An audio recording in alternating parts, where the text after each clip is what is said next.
The autumn sun had barely breached the horizon when Gabrielle Thompson pulled into the courthouse parking lot at 7:15 a.m. Golden light filtered through the remaining crimson maple leaves, casting dappled shadows across the windshield of her meticulously maintained charcoal gray Volvo. She adjusted her rearview mirror, catching a glimpse of herself, a poised black woman in her mid-30s, with sharp, intelligent eyes and naturally coiled hair styled in a professional crown of twists. 15 years of prosecuting federal cases had taught Gabrielle the value of arriving early, especially when visiting unfamiliar jurisdictions. Today's appearance at the County Superior Court wasn't even her case. She was here to support her younger sister through a routine traffic hearing. Yet old habits died hard, and punctuality had been ingrained in her since childhood, a lesson from parents who'd taught her she'd have to work twice as hard to get half as far. She gathered her belongings, a well-worn leather briefcase, a graduation gift from her father when she finished law school at Howard, her phone, and a travel mug of Ethiopian coffee from her favorite local roaster. The aroma helped ground her, a small comfort carried over from countless mornings spent preparing for high-stakes cases. Even now, with an impressive 92% conviction rate in federal corruption cases, Gabrielle never took any legal proceeding lightly. The courthouse stood as an imposing neoclassical structure, its limestone facade catching the early morning light. Gabrielle climbed the worn granite steps with practiced ease, her charcoal pencil skirt and navy blazer cutting a sharp silhouette against the pale stone. The pearls at her neck, her mother's, worn to every important court date since her first case, caught the light with each decisive step. Inside, the building was quietly stirring to life. The click of her heels echoed through the marble-floored corridors as maintenance staff polished brass fixtures and early-arriving clerks hurried through their morning routines. The familiar scent of lemon cleaning solution mingled with old wood and paper, reminiscent of countless federal courthouses where she'd spent her career. "Morning, Mrs. Thompson," called out Jerome, a security guard she'd befriended during her sister's preliminary hearing last month. His warm greeting drew a genuine smile. She'd spent an hour last time sharing pictures of their kids and swapping stories about the challenges of raising teenagers in the digital age. Her 13-year-old daughter Zara was already talking about following in her footsteps, though Gabrielle suspected that had more to do with her fondness for true crime podcasts than any real understanding of constitutional law.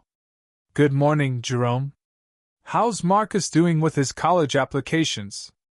"Coming along, thanks to your advice about those scholarship essays. The boy's actually getting them done early." Gabrielle nodded approvingly as she passed through the security checkpoint, her federal prosecutor's credentials tucked away in her briefcase. Today, she was here as a civilian, supporting family. It was a role she cherished, being able to use her knowledge of the system to help others navigate it, especially those who might otherwise feel intimidated or overwhelmed. She checked her watch, 7:30 a.m.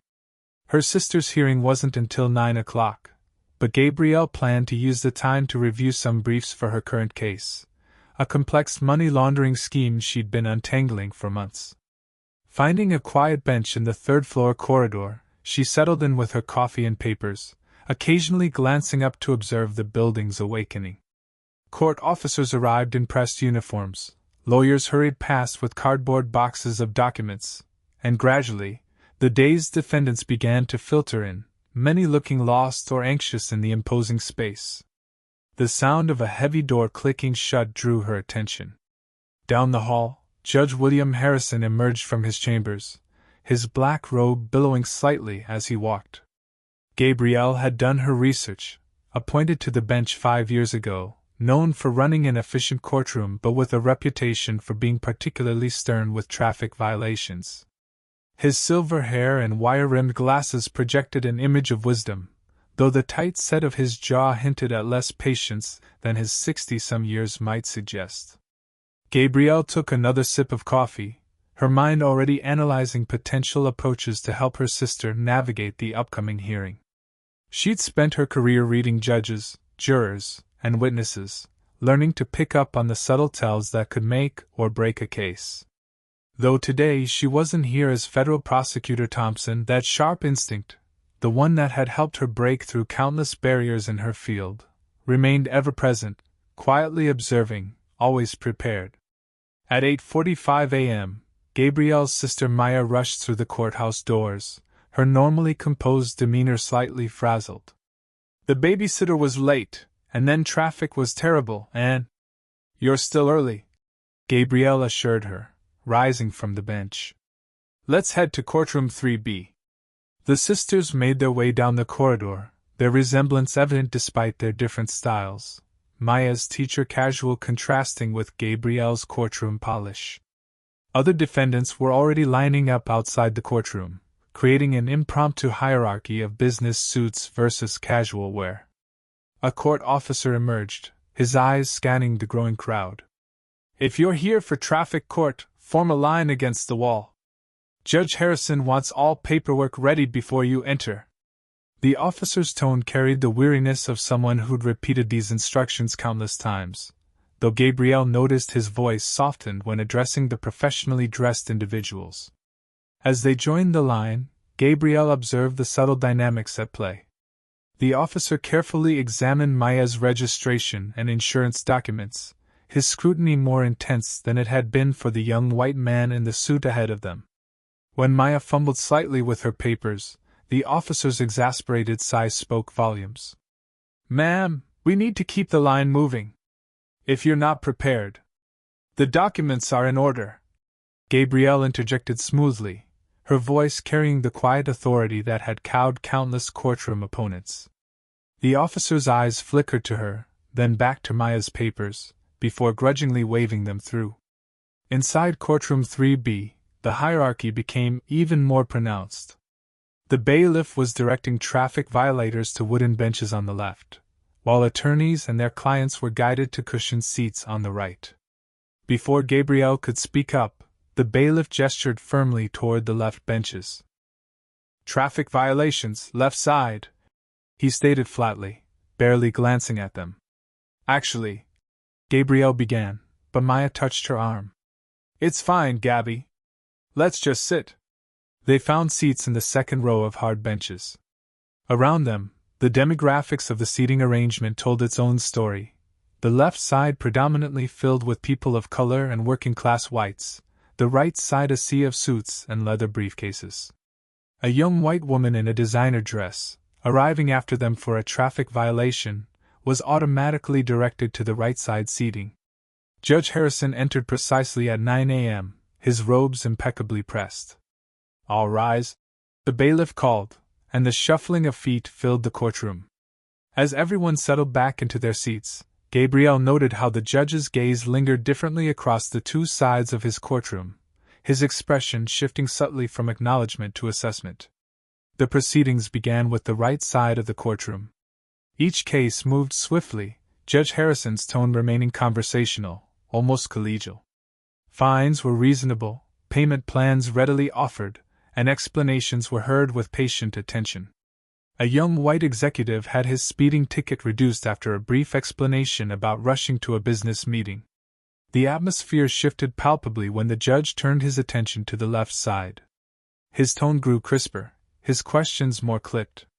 A Latino construction worker attempted to explain his hardship in paying a full fine for an expired registration. "The law doesn't make exceptions for personal circumstances," Judge Harrison cut him off.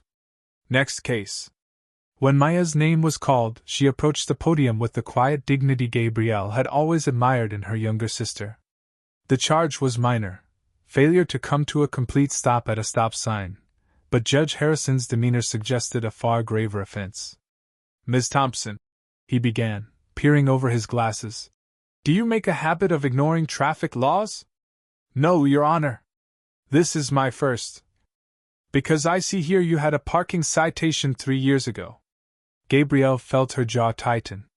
She'd reviewed her sister's driving record personally. One parking ticket in 15 years of driving was hardly a pattern of disregard for traffic laws. Around them, the court clerks continued their work, seemingly oblivious to the disparity in treatment, while a few attorneys on the right side of the room shifted uncomfortably in their seats. "Your Honor," Maya began again. I acknowledge my mistake at the stop sign.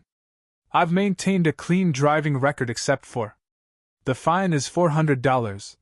Judge Harrison interrupted, already reaching for the next case file. Payable within 30 days. The same violation had earned the business executive a $150 fine just 20 minutes earlier. Gabrielle stood, her movement deliberate and controlled.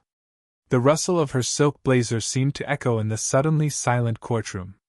Judge Harrison's eyes snapped up, irritation clear on his face. The matter is concluded. Your Honor. Gabrielle's voice carried the weight of 15 years in federal courtrooms. I believe there may be an oversight in the equitable application of sentencing guidelines. The judge's expression darkened. Unless you're counsel of record, you'll need to return to your seat. Federal Prosecutor Gabrielle Thompson, Your Honor, she stated, reaching for her credentials. And while I'm here today as a concerned citizen, I believe we should discuss the pattern of disparate sentencing I've observed in your courtroom this morning. The temperature in the room seemed to drop 10 degrees. Court staff froze at their desks, attorneys stopped their whispered conversations, and every eye fixed on the unfolding scene. Judge Harrison's face had gone very still, the kind of stillness that comes before a storm. The silence in courtroom 3B crackled with tension. Judge Harrison's fingers drummed once, twice on his bench before he spoke, his voice carrying the artificial calm of someone working to contain their anger. Prosecutor Thompson, while I appreciate your concern, this is my courtroom. The fine stands. Gabrielle remained standing, her posture a study in professional poise. Your Honor, I've been taking detailed notes this morning. In the past hour, you've heard 17 traffic cases. The average fine for white defendants was $175. For defendants of color, it's been $385. Same violations, drastically different outcomes. A murmur rippled through the courtroom. The court reporter's fingers hesitated over her stenotype machine, and the bailiff shifted uncomfortably. Judge Harrison's face flushed a deep red. I will not have my judicial discretion questioned by. Not questioning, Your Honor. Documenting. Gabrielle's voice remained measured, but her eyes held steel. As you're aware, disparate sentencing patterns can trigger a federal investigation, particularly when they display statistically significant racial bias.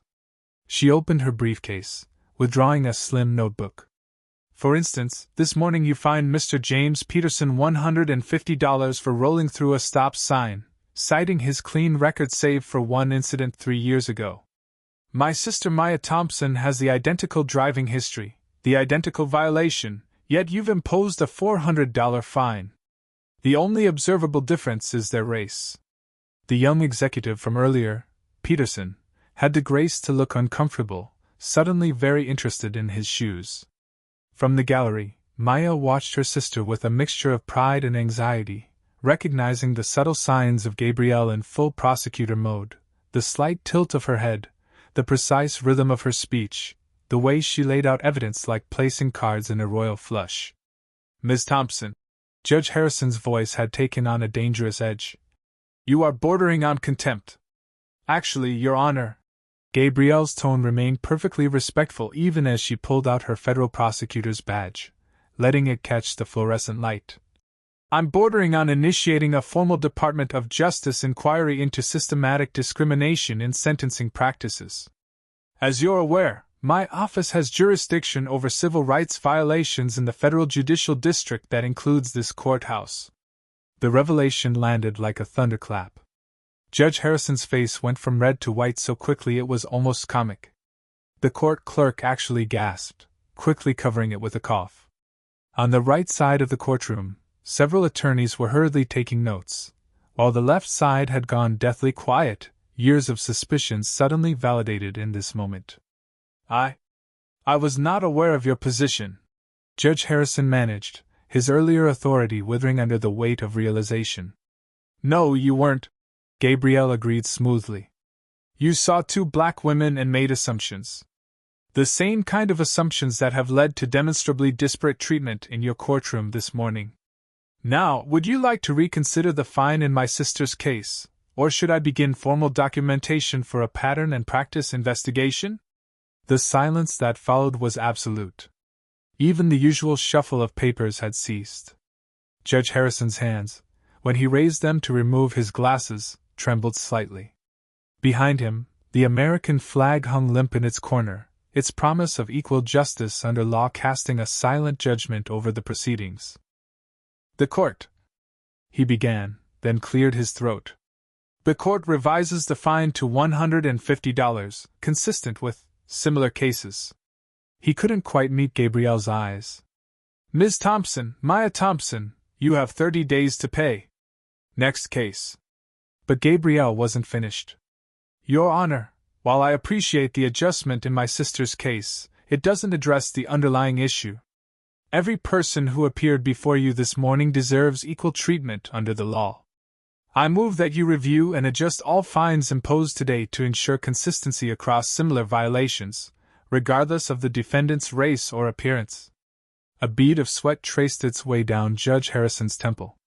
His eyes darted to the packed courtroom, to the attorneys furiously taking notes, to the court reporter whose fingers remained poised to record every word. The weight of the moment, and its potential consequences, pressed down like a physical force. For the first time that morning, he seemed at a loss for words. "The court will take a 15-minute recess to review this morning's proceedings." As Judge Harrison hastily retreated to his chambers, the courtroom erupted in hushed conversations. The bailiff called for order, but there was an edge of uncertainty in his voice that hadn't been there before. Court staff huddled together, throwing glances between Gabrielle and the judge's chambers. The clear division between the right and left sides of the courtroom began to blur as attorneys crossed the aisle, business cards appearing as if by magic. Maya touched her sister's arm. "Gabby, you didn't have to." "Yes, I did." Gabrielle's voice was firm but gentle. "Not just for you. For everyone who couldn't speak up." A young public defender approached them, her eyes bright with admiration. "Ms. Thompson? What you just did? I've been documenting similar patterns for months, but I never had the standing to challenge them directly. Would you be willing to share your notes?" Before Gabrielle could respond, the bailiff called out, "All rise." Judge Harrison had returned, his face ashen but composed. As the courtroom settled, he cleared his throat. "Upon review, this court finds it necessary to modify this morning's rulings to ensure consistent application of justice. The clerk will adjust all fines imposed today to conform with the standard schedule, without regard to—" he swallowed hard, "without regard to any factors other than the specific violation and driving history. Additionally, I will be requesting a comprehensive review of this court's sentencing patterns over the past 6 months."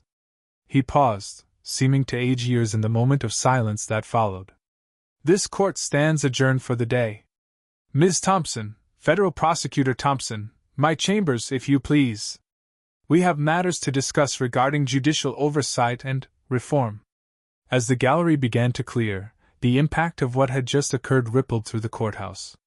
Court staff whispered among themselves, defendants exchanged contact information, and attorneys lingered, sensing the ground shifting beneath their feet.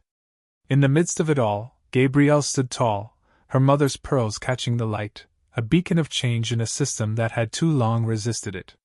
By noon, the morning's events in Courtroom 3B had spread through the courthouse like wildfire. Court clerks huddled around break-room coffee machines, rehashing every detail. Legal secretaries forwarded emails containing increasingly elaborate versions of the confrontation. The story grew with each telling, how a federal prosecutor, disguised as an ordinary citizen, had exposed systemic bias in real time. In Judge Harrison's chambers, the discussion with Gabrielle lasted 2 hours. Through the heavy oak door, court staff caught fragments of phrases. Internal review, mandatory training, oversight committees. When Gabrielle finally emerged, her expression was resolute but satisfied. Maya, who had waited outside despite Gabrielle's insistence that she go home, immediately noticed her sister's subtle victory smile, the same one she'd worn after winning her first federal case. "The judge has agreed to a complete audit of his sentencing patterns," Gabrielle explained as they walked toward the parking lot. "Not just traffic court, but all cases. And he's—" Her phone buzzed. then buzzed again. And again. "Gabby," Maya said, glancing at her own phone. "You're trending." Someone in the courtroom had posted a detailed account of the morning's events on social media. #Justice in Courtroom 3B was gaining traction by the minute. Local news websites were already running headlines. "Federal prosecutor exposes racial bias in traffic court." And "Judge confronted over discriminatory fines." By 3 o'clock, Gabrielle's office at the federal courthouse was fielding calls from national media outlets. Her secretary, Jenny, had developed a system: reporters to voicemail, civil rights organizations to email, and fellow prosecutors straight through to Gabrielle. "The U.S. Attorney wants to meet first thing tomorrow," Jenny informed her when Gabrielle finally returned to her office. "And the Civil Rights Division chief called twice. Oh, and your daughter's school called. Apparently Zara is telling everyone in her 8th grade class that her mom is a superhero." Gabrielle couldn't help but smile at that last bit, even as she began sorting through the mountain of messages. Her inbox was flooding with emails from public defenders and civil rights attorneys across the state, many sharing similar stories of suspected judicial bias. Some attached spreadsheets and notes documenting their own observations, raw data that had been waiting for someone with the authority to act. The courthouse parking lot was nearly empty when Gabrielle finally left that evening, but her day wasn't over. She had agreed to meet with a group of community organizers who had long been advocating for court reform. In a small community center downtown, she found herself facing a room packed with activists, concerned citizens, and families who had their own stories of facing discriminatory treatment in the courts. What happened today wasn't just about traffic fines, Gabrielle told them, standing at a worn podium. It was about bringing systematic bias out of the shadows. But making real change requires more than one confrontation in one courtroom. It requires sustained effort, documented patterns, and community involvement. As she spoke, laptops opened around the room. People began sharing their experiences, creating spreadsheets, organizing witness lists. A local law professor offered to compile the data. Law students volunteered to help with research. What had started as a simple traffic court appearance was catalyzing into a movement. Meanwhile, across town, Judge Harrison sat alone in his study, reviewing years of his own case files with new eyes. His wife had asked twice if he was coming to bed, but he waved her off. The patterns Gabrielle Thompson had pointed out in traffic court were there in black and white, repeated across countless cases. How had he not seen it? Or had he seen it, and simply chosen not to acknowledge it? The next morning, the story hit the national news cycle. Gabrielle's phone rang at 6 a.m., her mother, calling from Philadelphia. "Baby, I just saw you on the morning news. Your father would have been so proud." "I was just doing my job, Mom." "No, you were doing what needed to be done. There's a difference." At the courthouse, changes were already visible. Signs appeared announcing mandatory bias training for all court staff. The bailiff who had directed defendants to separate sides of the courtroom was notably absent, replaced by an officer who simply guided people to available seats regardless of their appearance. Court administrators huddled in meetings, reviewing procedures and discussing new guidelines for maintaining consistency in fines and sentencing. By week's end, the state's Supreme Court had announced a comprehensive review of sentencing patterns across all district courts. Civil rights organizations offered to provide data analysis support. Law firms volunteered pro bono hours to review historical cases for potential appeals. In Gabrielle's office, the calls hadn't stopped, but their nature had changed. Other federal prosecutors reached out to discuss implementing similar monitoring programs in their districts. Law schools requested her participation in panels on judicial accountability. The Civil Rights Division asked her to help develop new guidelines for identifying and addressing systematic bias in local courts. Maya called on Friday afternoon. "You know what happened when I went to pay my ticket? The clerk told me all this week's fines are being reviewed for consistency with standard guidelines. And I'm not the only one, they're reviewing every fine from the past month." Gabrielle leaned back in her chair, taking in the wall of degrees and commendations that had earned her the authority to speak up that day in Courtroom 3B. Among them hung a new edition, a crayon drawing from Zara, showing a figure in a business suit wearing a cape, with the words, "My mom fights for justice," written in careful 13-year-old handwriting. "It's a start," Gabrielle replied, her voice firm with conviction. "But we've got a lot more work to do." 1 year later. The renovated Courtroom 3B looked different now. Gone was the implicit division between sides, replaced by uniform, comfortable seating throughout. But the physical changes were just the surface of deeper transformations that had taken root over the past 12 months. Judge Harrison had retired 3 months after the incident, citing personal reasons and a desire to facilitate necessary changes in the judicial system. His replacement, Judge Maria Rodriguez, had been instrumental in implementing new accountability measures across the district. Every morning, she began court sessions by reviewing defendants' rights and the court's commitment to equitable treatment, a practice that had spread to other courtrooms in the building. Gabrielle's documentation of bias in sentencing had sparked a statewide revolution in judicial oversight. The Thompson Guidelines, as they'd come to be known, now required courts to maintain detailed records of sentencing patterns, broken down by demographics, with quarterly reviews by an independent committee. The data was publicly accessible through a new transparency portal, allowing citizens and advocacy groups to monitor trends in real time. "The numbers tell the story," Gabrielle explained to a packed auditorium at the National Civil Rights Attorneys Conference. She stood at the podium, her mother's pearls catching the light as she gestured to the projection behind her. "In the first year of implementation, we've seen a 73% reduction in sentencing disparities across participating jurisdictions." The audience, a mix of lawyers, activists, and lawmakers, furiously took notes. Among them sat Maya, now serving on the Civilian Oversight Committee for Court Equity. Her own experience had led her to become a vocal advocate for judicial reform, speaking regularly at community meetings and mentoring others navigating the court system.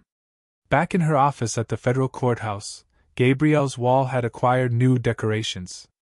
Alongside Zara's crayon drawing hung newspaper articles, awards, and most prominently, a framed copy of the state's Supreme Court's order mandating the implementation of bias monitoring systems in all state courts.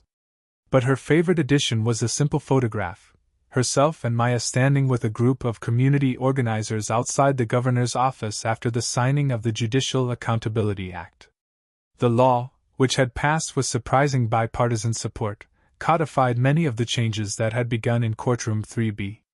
It required implicit bias training for all court personnel, established independent review boards for sentencing patterns, and created a streamlined process for reporting and investigating allegations of discriminatory treatment.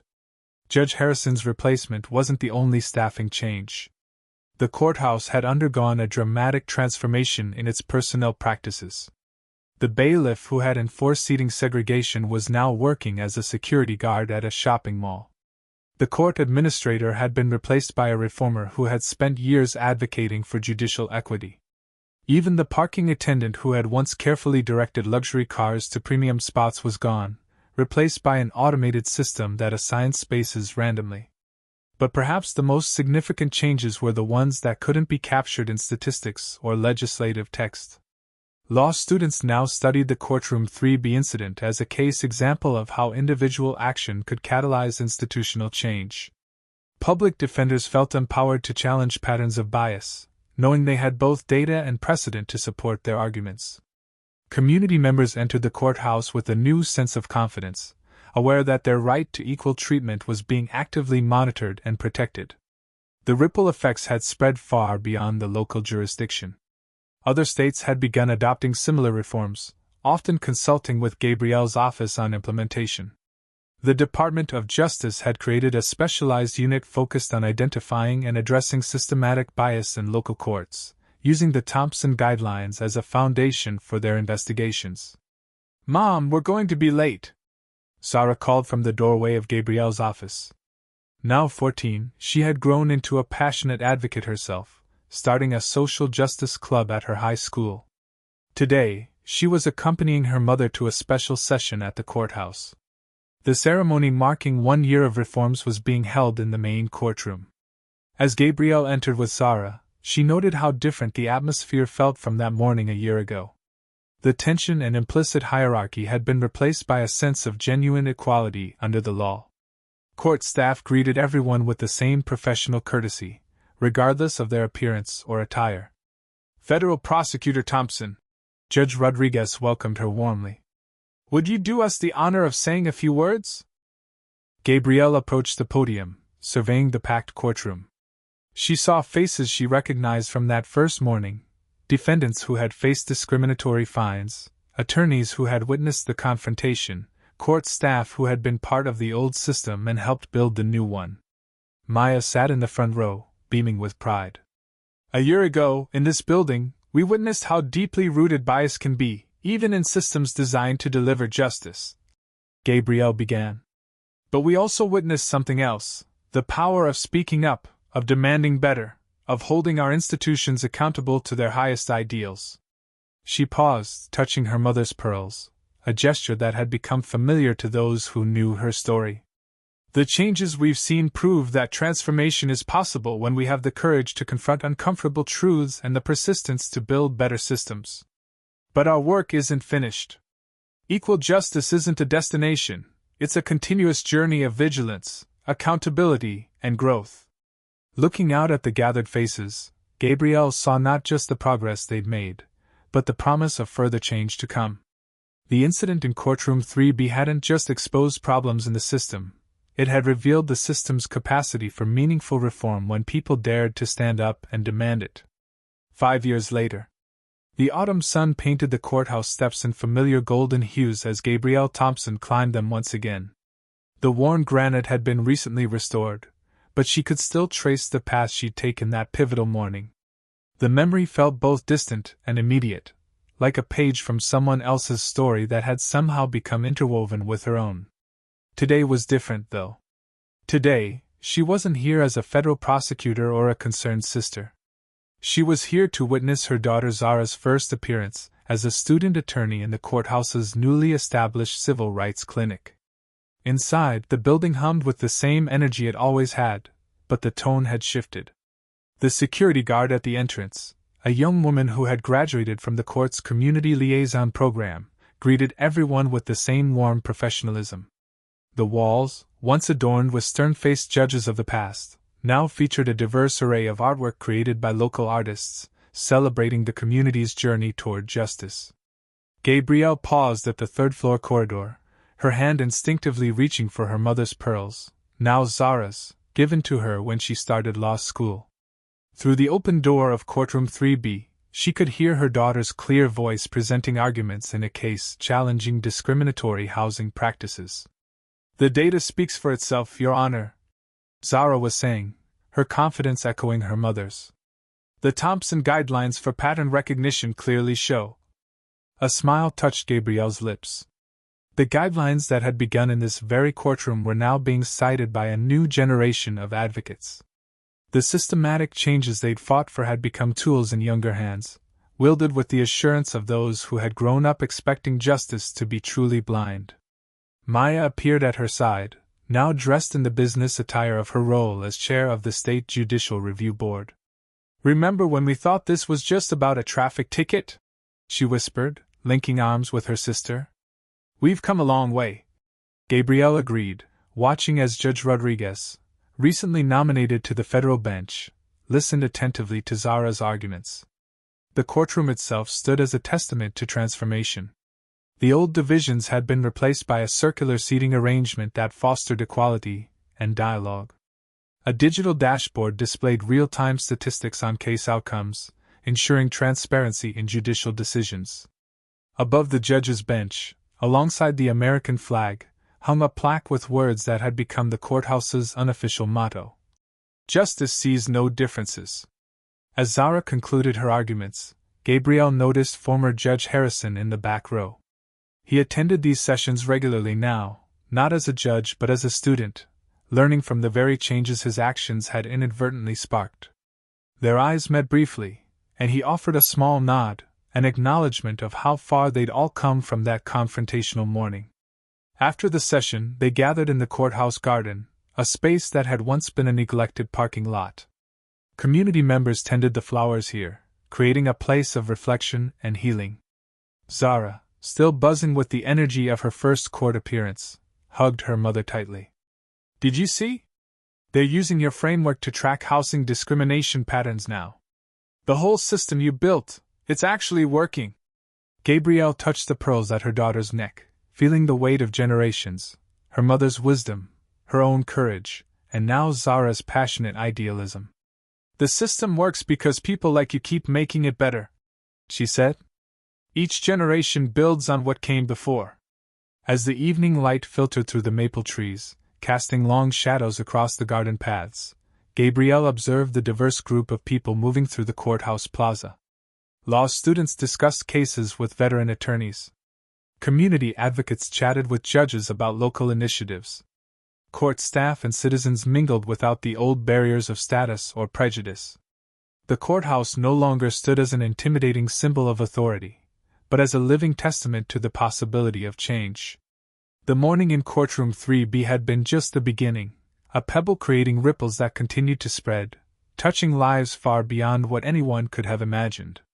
As they walked down the courthouse steps together, mother, aunt, and daughter, Gabrielle remembered that early morning 5 years ago, when she'd arrived simply to support her sister. She couldn't have known then that standing up for what was right in one moment would catalyze a movement that would reshape the very foundation of local justice. Mom, Zara said, pausing at the bottom of the steps. Thank you for showing me what courage looks like. Gabrielle squeezed her daughter's hand, watching the setting sun paint the courthouse in shades of promise. Just remember what I learned that day in Courtroom 3B, she replied. True justice isn't just about following the law, it's about having the courage to make it better. Above them, the restored courthouse facade gleamed in the fading light, its classical columns now standing guard over not just the law, but the ongoing journey toward genuine equality. The words carved in stone still read, "Equal justice under law," but now they felt less like an aspiration and more like a living commitment, renewed each day by those who dared to stand up and speak out.